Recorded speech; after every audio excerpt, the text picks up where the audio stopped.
So this is our first official build with Noctua. Then there is a 400 watt Intel, 2x AMD GPUs, and of course Gigabyte AI top. This brown build is made for LLM or large language model processing. Let's see how it works. You're watching PC Builder from Bangladesh.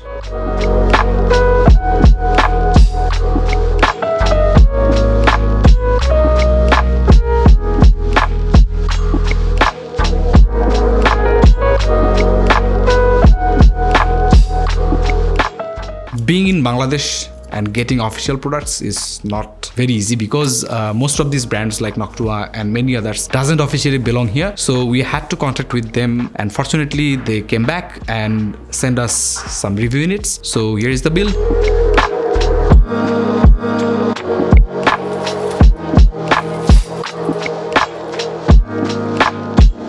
We chose to pair up Gigabyte Z890 AI top with Intel 285K. Even though it's a 400 watt CPU, but let's see if D15 G2 is good enough for 400 watts. Intel Core Ultra 285K is priced around $599 and Gigabyte Z890 AI top is like $550 USD. So that's around $1150 for motherboard and processor.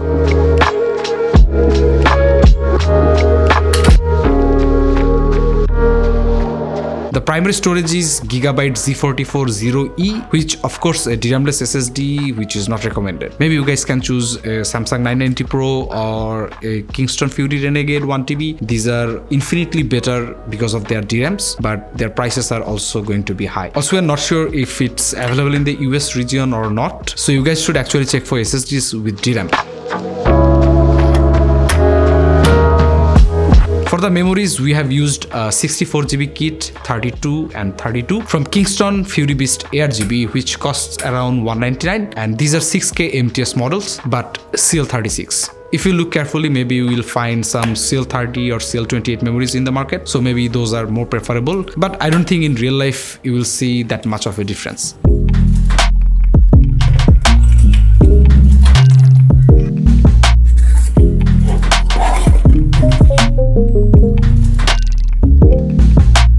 You can buy a Noctua D15 G2 for like $149.94, around $150-ish. Most of us thinks that for a high-end CPU we are going to need a all-in-one cooler, but Noctua proved us all wrong. This cooler can actually cool a 285K, which draws around massive 387 watts. We'll come back with the temperature numbers later.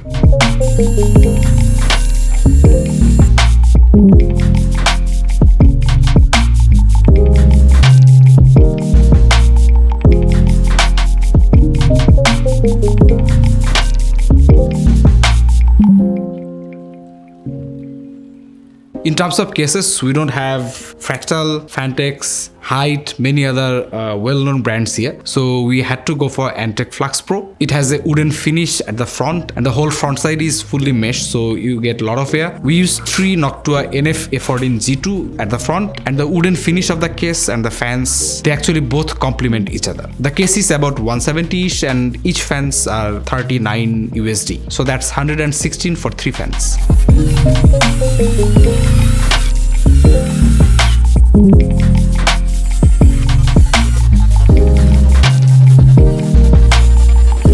Achilles heel of this build is the power supply. ANTEC GSK 850 Gold, fully modular, but it's not recommended with these components. You must get at least a 1000 watt PSU, which could be anything from Corsair or from Cooler Master or from Seasonic, EVGA or any other tier A PSU manufacturer, but it has to be at least 1000 watt.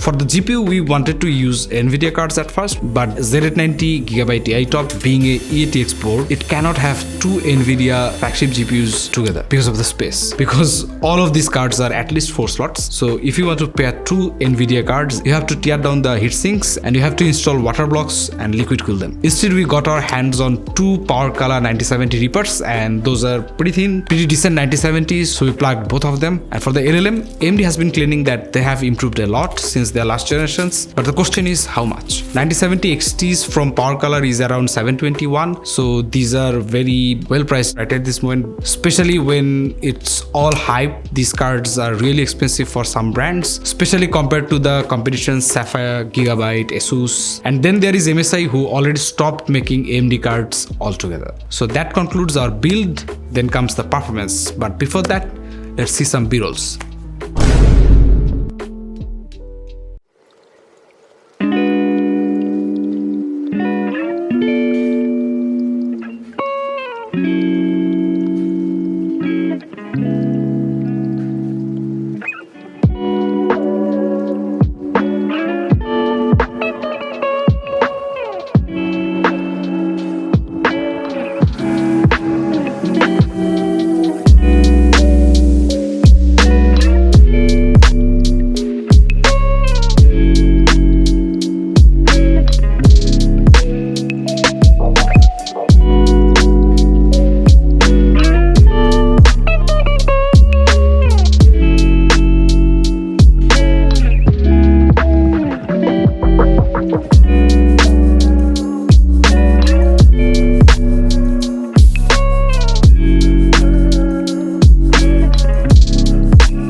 Welcome to our performance testing segment. We'll be measuring these builds' performance in terms of AI workload, productive workload, and gaming workload, of course. Firstly, let's have a look at our idle temperature on Hardware Info 64. The CPU is currently idling at around 32 degrees Celsius and the GPU is currently idling about 37 degrees Celsius. The room temperature is ranging from 25 degrees Celsius to 26 degrees Celsius under air conditioned. So we'll be starting off our performance evaluation by performing a Cinebench R23 test. We'll be conducting the multi-core test for about 10 minutes. Also, we'll be monitoring our CPU temperature by using Hardware Info.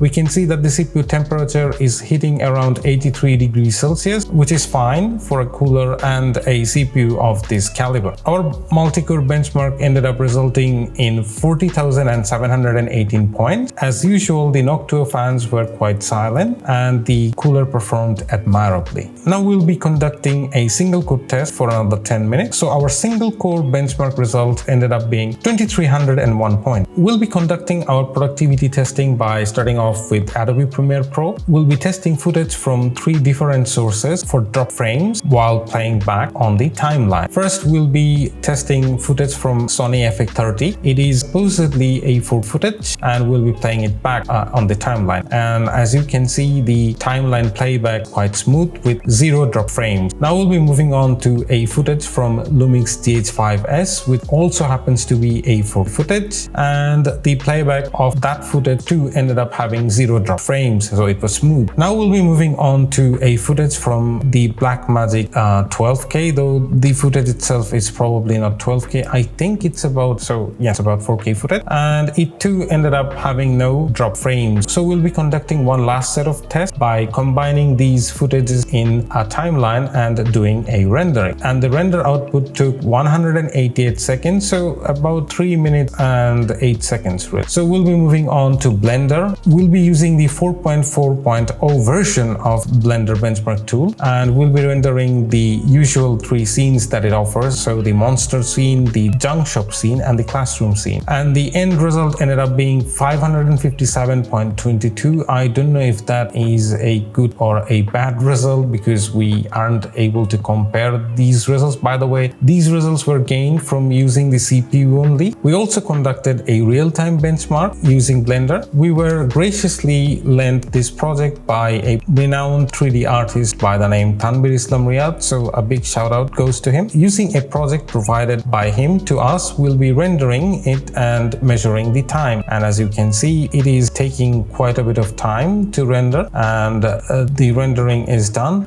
So the rendering took about 4 minutes and 47 seconds, and that concludes our Blender tests. Next, we'll be delving into our AI adventures or AI thrills. We'll be starting off with DeepSeek R132B. We'll be running the Ollama model locally. So to test the logical function of the AI model offline capacity, we ended up asking it if it can provide us with 10 challenges that only a validly reasoning AI can solve. And as you can see on screen, it is providing us with answers that may or may not be correct. We ended up asking the AI if it knows who the founder of PC Builder Bangladesh is, and it wasn't able to find or answer the question properly because it is not capable of searching the results online or looking up the results online. But it did ask us if it could look up the results online, so there is that. Moving on to our next set of AI tests, we use the Amuse image generation tool. We gave it a couple of prompts, and as you can see, it came up with some astonishingly good looking images, and I think my favorite was the cat. So we also ended up using a couple of different models, trying some different settings out to see how well it generated images, and the procedure went quite well. So the prompts that we entered ended up generating the image really quick and at a really fast pace. So yeah, it's not much to talk about. It only took about like some really half seconds or something like that. So yeah, it was really fast.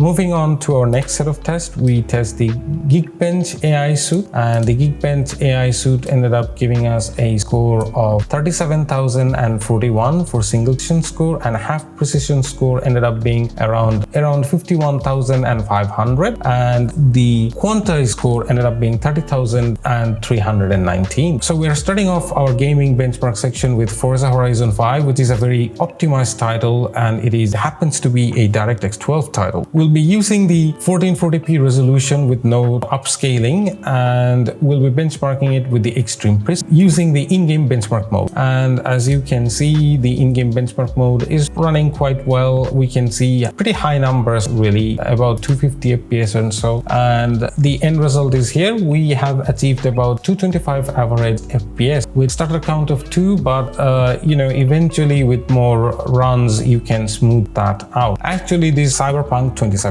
We'll be setting our Cyberpunk 2077 in-game video settings to the Ray Tracing Ultra preset, barring the use of any kind of upscaler, so no DLSS, no FSR, no frame generation. And we'll be setting the FOV slider to 90, and we'll be using the Utilities tab to change the HDD mode to off, so it makes use of faster storage. And we'll be prioritizing the P cores or the performance cores that are available on our Intel CPU. We'll be using the in-game benchmark tool to measure performance, but we'll be using a modded variant of it, which gives us a better perception of real-time performance within the game. As you can see, we're done with the benchmark, and we're done with the in-game benchmark. As you can see, we have averaged about 55.62 frames, so about 55 frames. The minimum frame rate was 49, so 50-ish, and the max FPS is 69. That probably is a fine number. We are a group of people from Bangladesh. We try to review and build PCs and do all the Linux GN type of things. But being in Bangladesh, it's very difficult because we doesn't get the components that we want to test. We want to try. The environment is not friendly, nor the brands. But this channel was made so that we can actually attract the international viewers, and when the audience is with us, it helps to get the collaborations, to get the deals, to get the invitations and the products. So if you want to help us, please subscribe this channel and share the video and whatnot. See you some other day. Bye bye.